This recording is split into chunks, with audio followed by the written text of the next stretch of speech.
goes. And today, what she's doing today, she's responsible for helping serve a meal to 50 abused women and their families. So that's where Ruthie is today. She's not goofing off. She is doing the Lord's work. All right, so I want you to know that. Matthew chapter 4, verse 23. Now, you must always know the context of a verse. Always remember, a verse out of context is a pretext.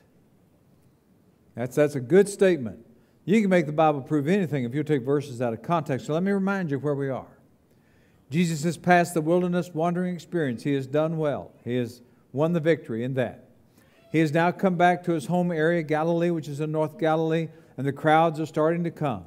He's getting ready to put together his team, so he goes to the Sea of Galilee. He finds Peter and Andrew, James and John, and now here he is. He's going across the northern part of Israel and Galilee, and the people are coming. And now let's see what it does. Now that's the context. Are you ready now? Chapter 4, verse 23. And they went throughout all Galilee, teaching in their synagogues and proclaiming the gospel of the kingdom. Let's stop right there. Don't try to distinguish too terribly between preaching and teaching. They overlap a lot. Preaching, I guess you would say, is more like what I'm doing now, where a person proclaims, he heralds, he makes some straightforward statements. You're not allowed to ask questions. You're not allowed to give feedback, that type of thing. So preaching is the pushing of the message this way.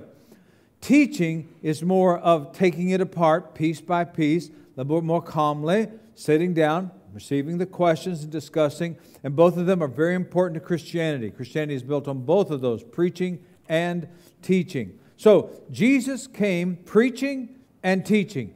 And he did it in the synagogues. Synagogues were small churches. Now, I'm using a Christian term for the Jewish era, all right? Don't worry about that, okay? They were small church buildings, about like this, right here. And they were the most important institution in Jewish life. When the Babylonians captured Jerusalem and took the Jews all over the world, the Jews were separated from their temple, the law, their holy city, the rabbis. They lost everything. So as they scattered all over the world, they thought, what are we going to do? So what the Jews decided was that in every town where there were at least 10 Jewish men, they would build a church building. They call them synagogues, a church building. And since there were no rabbis, the synagogues were totally in the control of the lay people, usually kind of small. And these buildings were the center of Jewish life. This is where they taught their children how to read and write. That's why the Jews have always been high on the education scale, even in the dispersia. They had their children learning how to read and write. They were gathering places for socializing, for talking about theology and religion. The synagogues were so successful that after the captivity was over and they all came back and the temple was rebuilt, they still had synagogues. In fact, when Jesus lived, there were 480 synagogues in Jerusalem. Now let me give you context there. I live in Springfield, Missouri, which is a part of Greene County, which has a population of 250,000. In Greene County, 250,000, there are 400 plus churches. So basically, Jesus had in Jerusalem these little church buildings, the synagogues they called them, all over Jerusalem, just like we have churches all over Greene County. Now, their worship services were very similar to a Baptist service. Forgive me for making that analogy, but it's true. Very simple. Prayer, scripture reading, a lecture, and some discussion.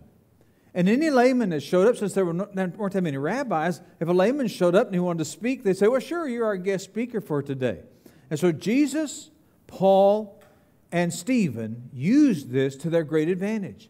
They could go into a synagogue, sit down, and say, may I speak today? And they could share the gospel. And Jesus, Stephen, and Paul did that until they got thrown out.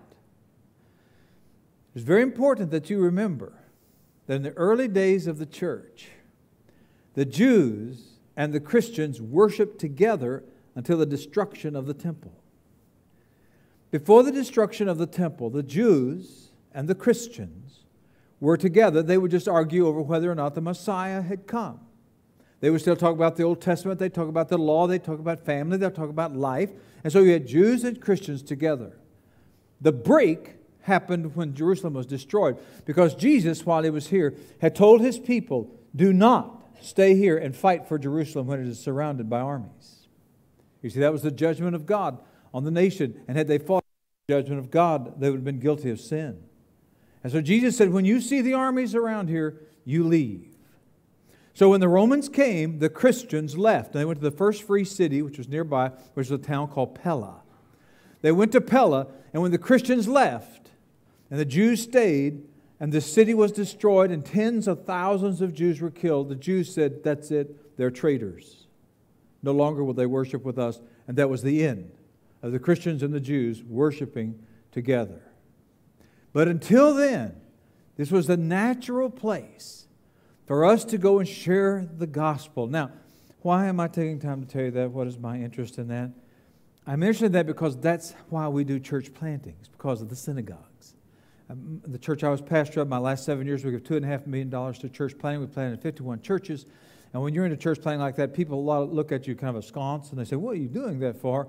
And you trace it all the way back to Paul, but the question is, well, why did Paul do it? You got to go back before Paul. Paul did it because that's what the Jews had done. Everywhere they went, wherever there were 10 men or more, they started a church, a synagogue. Now, I'm using Christian terms to overlay the Jewish custom, but the synagogues were where it happened. All right, now let's go back to our text. Let's go back to verse 23. And he went throughout all Galilee, teaching in the synagogues and proclaiming the gospel of the kingdom and healing every disease and every affliction among the people. So his fame spread throughout all Syria.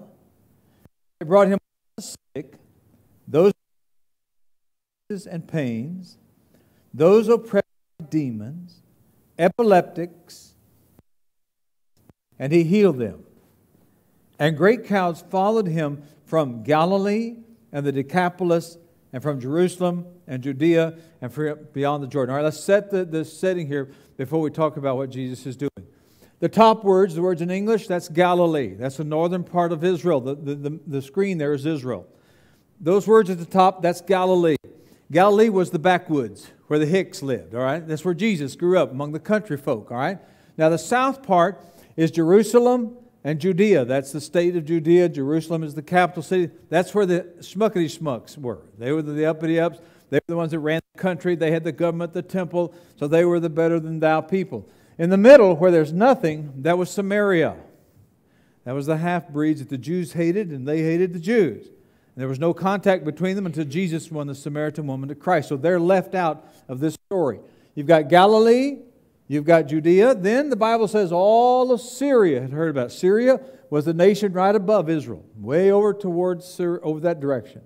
Then they came from Decapolis, which was a city, 10 cities, Decapolis, 10 cities, southeast of Galilee, which they were Greek cities, because when Alexander the Great conquered the world, when he came back, he had so many soldiers who had married and had families, he knew he couldn't take them all back to Greece. So when Alexander the Great came back from conquering the world, as he came back, he always dumped off a few hundred of his soldiers wherever he could. And those 10 cities were Greek cities colonized by the soldiers of Alexander the Great. Then Perea was this section down here. This goes down to Petra. If you've never been to Petra, it's one of the most beautiful sites in all the world. Everybody ought to go to Petra at least once. So there you have it. They're coming to Jesus from all over Galilee, all over Judea, all over Syria, the Decapolis, Perea. They're coming from all around because they have heard of this one. Is it not interesting that everywhere Jesus went, He blessed people every way He could? Jesus came from heaven, and when He came from heaven, He drew heaven with Him. You want me to say that again? Thank you, I will. When Jesus came from heaven, He brought heaven with Him. I wish we could do the same. I long for the time when people would think of evangelicals. Evangelicals is a general term for conservative Christians, people who believe the Bible, many denominations, across denominational lines. I long for the day when evangelicals will be thought of as humanitarians rather than political combatants.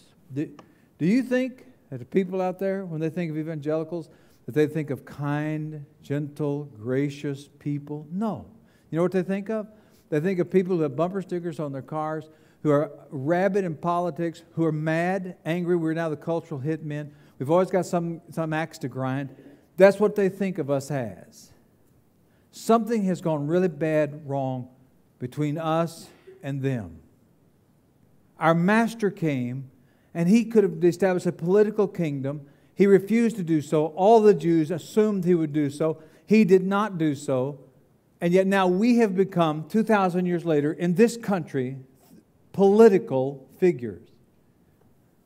Something is really wrong with that picture. Due to his healing power, the throngs, they just swarmed Jesus. In fact, Matthew uses the phrase large crowds or great multitude 30 times. They just came from everywhere. Now, it should not surprise us that news of a healer is going to spread like wildfire, because in the ancient world, disease was rampant. And it just spread unchecked. There were no antibiotics. There was no ibuprofen. There were no pain pills. Wine, they hadn't learned how to distill wine yet, so it wasn't very strong. Injuries, often called lifelong deformities. A simple cold could kill you. Infections were fatal. Fevers were precarious. And Jesus healed them all. And people went home, after they'd been with Jesus, they went home waving their crutches.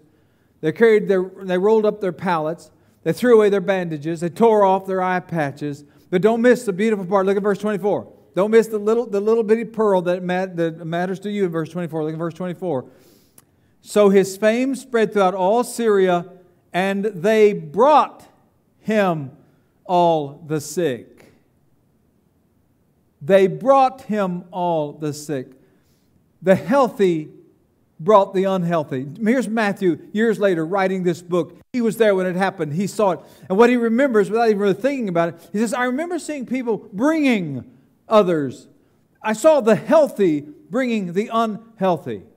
Now, there were sick people in that crowd. I'm sure they'd heard of every type of cure that you could think of. They had tried everything. They just had given up. But somebody had to step into their life and say, let's try one more time. How could a blind person come unless somebody who could see brought him? How could a person who was deaf have known there was a possibility unless somebody that was hearing would have brought them?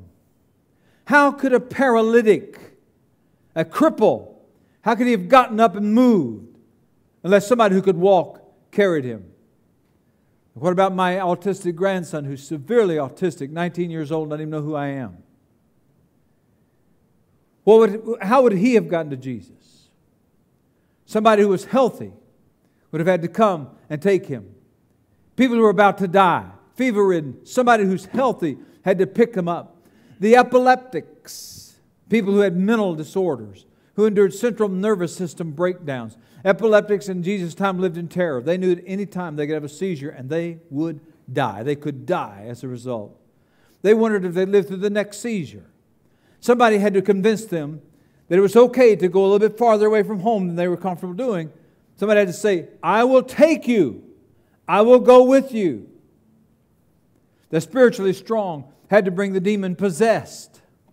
People who have spiritual troubles, don't ever forget the most important need of humanity is spiritual. It's not political. It's not social. The most important thing in the world is spiritual. People need spiritual help.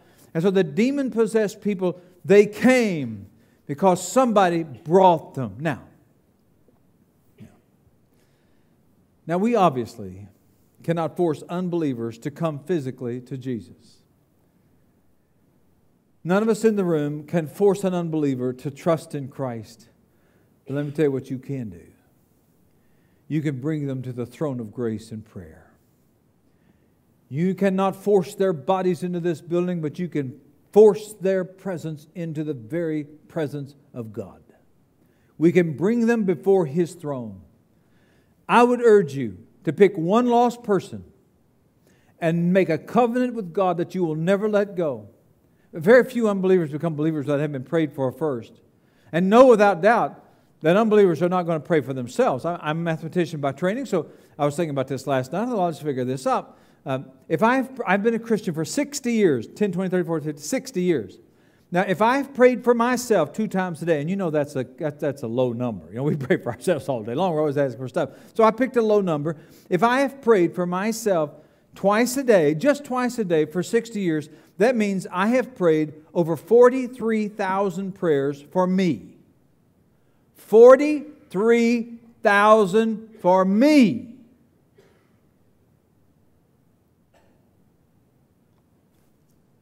Could I maybe slip in a few for some lost people?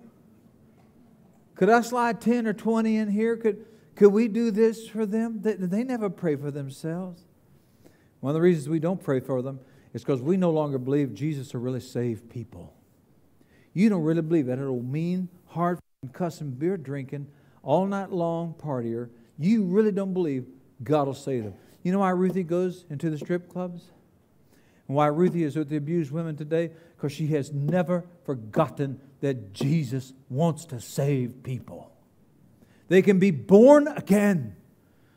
Saul of Tarsus can still be smitten on the road to Damascus. Lives can still be changed. But if you ever quit believing that, if you ever finally decide this one person that you love, no, they'll never get saved, no, you don't ever go there. You must pray believing that they can be saved. Will they all be saved? No. But you must pray as if they will. Believers, blessed, listen. I see cars coming up the 42 right there. Blessed are the lost people in those cars who know that there is a Christian, that if they do go to hell someday, they'll have to crash through that Christian's prayers. They're coming through the stop red light right now. They're getting a green light. As they come through, blessed are the ones in those cars who are lost, who know, if I do go to hell, the day I go, somebody will have prayed for me. I've told you about my atheist friend Larry. Larry has lost his mind now. He doesn't know anything about anybody. All the way to the end, till he lost his mind, there were two things he never forgot. One, he never forgot how much he hated God. And number two, he never forgot how much he loved me. Every time we were together, I'd witness to him. Every time. He knew it was coming. I'd try to win him. He'd try to win me. Every time. But we do things together. Our lives intertwined. We loved one another. And I told Larry, I said, Larry, if you do go to heaven, you be assured the day that you if you do go to hell, the day you go to hell, I will have prayed for you not to.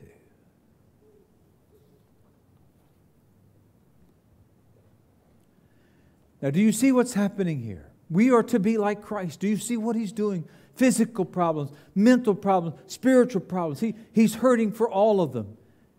He came in pain in body and mind and spirit, and we need Christians who give themselves to relieve pain.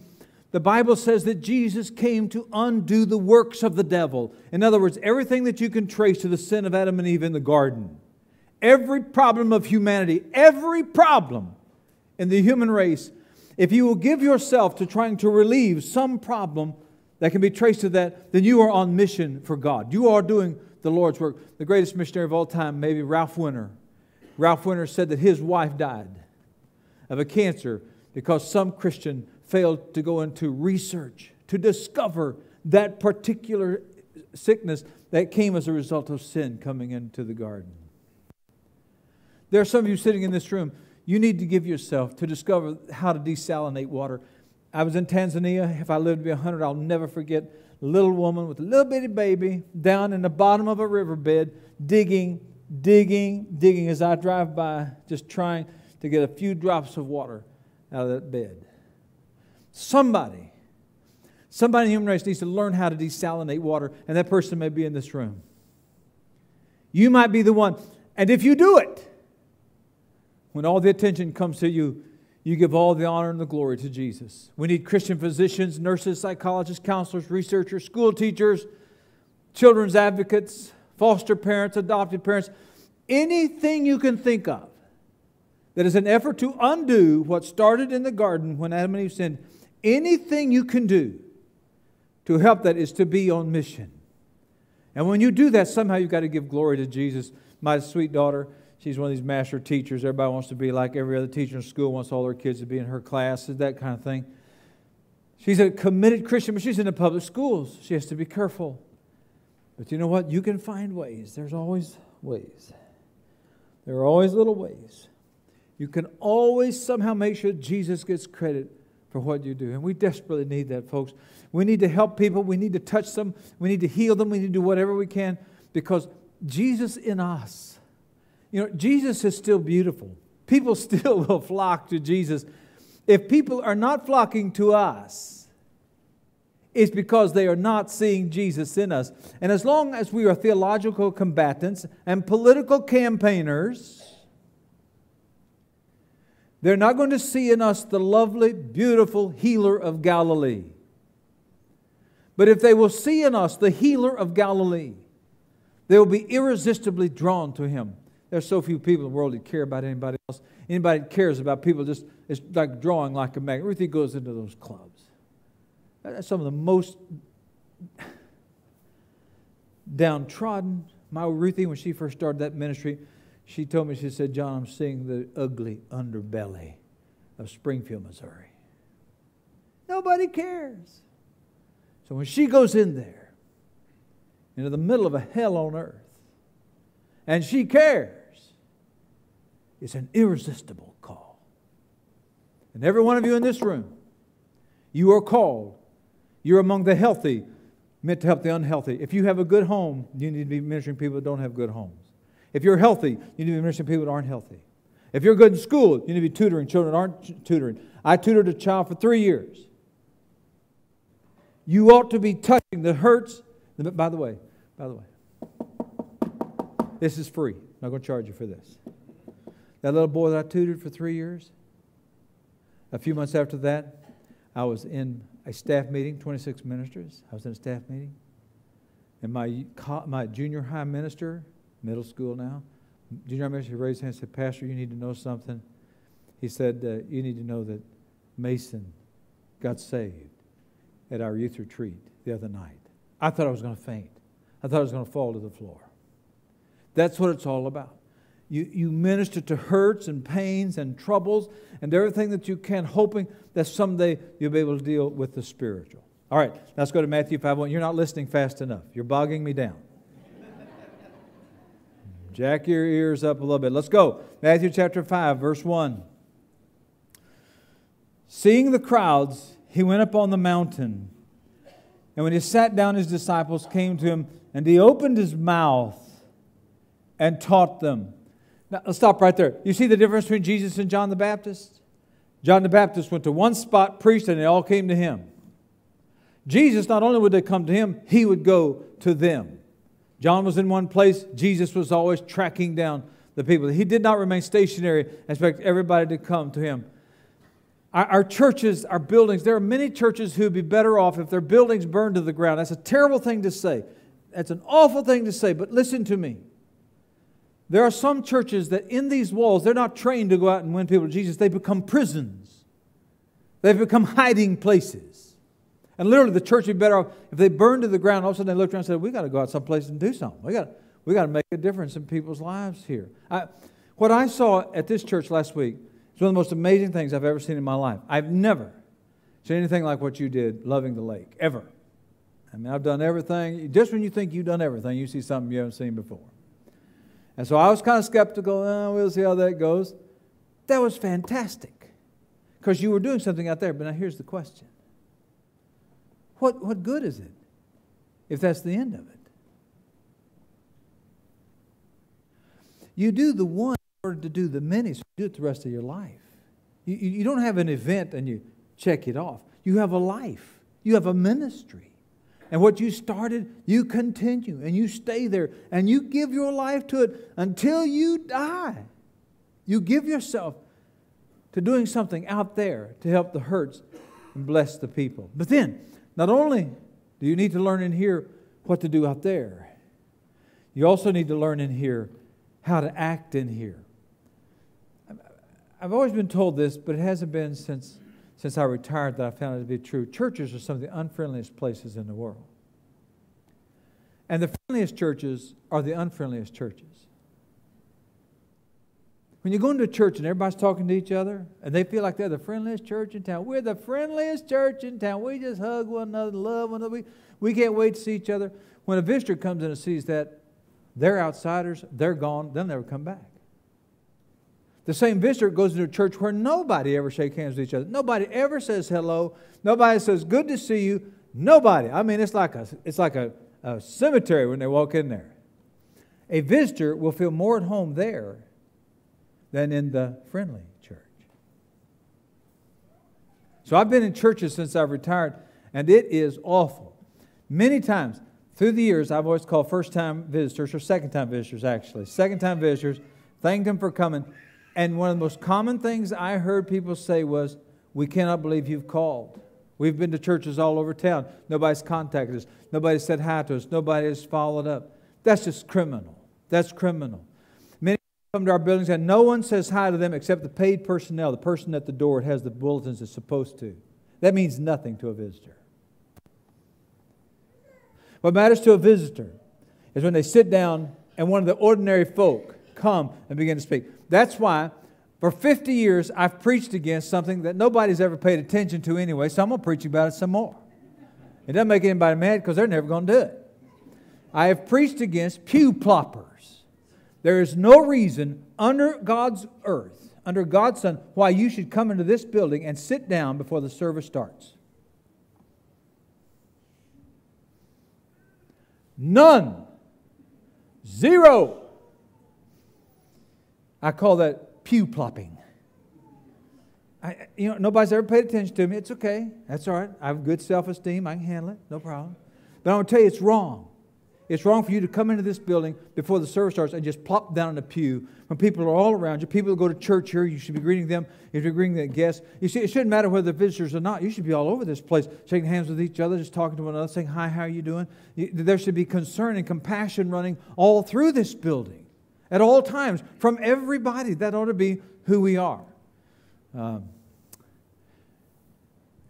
on that.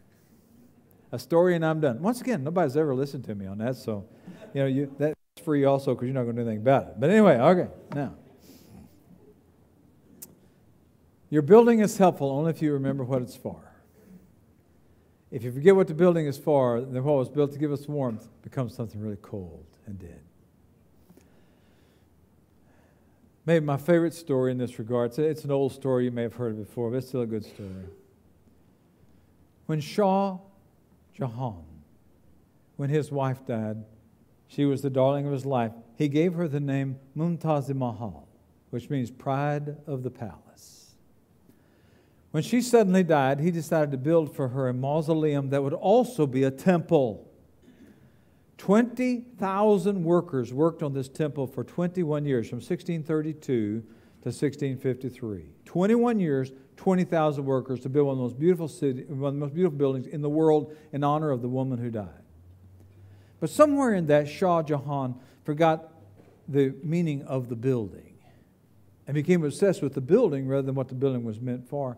And one day, while he's overseeing the work, he's walking down a hall and he stumbles over a wooden box. And it makes him mad. And he says, "Get that box out of here." Not knowing that it was his wife's coffin. See, he'd forgotten the purpose of the building. And what is the purpose of your building? It is to train you to go out like you did last week, but to do that all the time, all the time, all the time. Go out, go out. And it is in this place that we have the opportunity to show love to everyone who comes in here. Everyone who walks in here, to show love. When you forget those two things, how to be taught to go and serve, how to love while here, then the building has become a burden and displeasing to God rather than a tool He can use. I think that's enough for today. Let's bow our heads and close our eyes. We'll pick up right there next week. We'll start right there next Sunday morning. Now, where does the message meet you?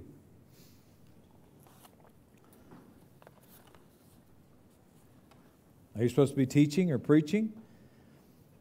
You're supposed to be working somewhere to help hurting people. Last Sunday, did you find your little niche? And you say, you know what, I could do that. And you could do that once a month or twice a month from now on. Where does the message meet you? Is there some aspect of hurting humanity that you could give your life to? Where does the message meet you? Do you not show love to people that come in? Do you only greet the people you know? Do you actually believe that you're friendly because you greet the people you know? Let the sermon meet you there and deal with that. Deal with that. And then always in a crowd this size, it's always possible that there's someone among us who does not know Jesus.